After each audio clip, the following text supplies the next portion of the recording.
Grazie al fascino intramontabile della fiamma libera, la stufa sta conoscendo una seconda giovinezza. La stufa a legna è l'amica che scalda le nostre fredde serate invernali, ed è questo uno dei motivi per cui bisogna sapere come mantenerla sempre in buono stato. I principali interventi di manutenzione da eseguire su una stufa a legna sono essenzialmente due. Fare un'accurata pulizia, effettuare la sostituzione delle lastre di refrattario.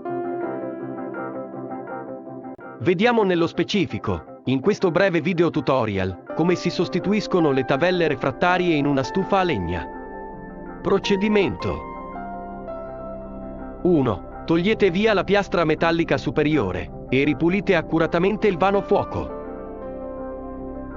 2. Prendete la misura del focolare per individuare le dimensioni dei refrattari da sostituire. 3. Se screpolato e mancante di alcune parti, rompete il vecchio refrattario.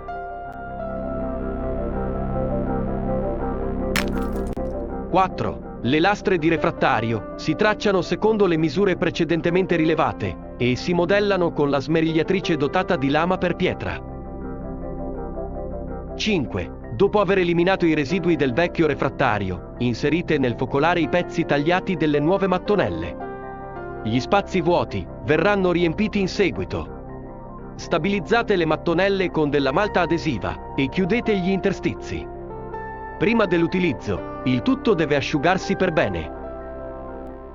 Seguici anche su lavoricreativifai-da-te.com e sulla pagina Facebook. Se il video ti è stato utile, sostieni EDZ Diffusion Channel.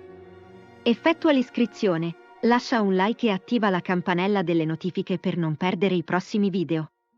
Grazie.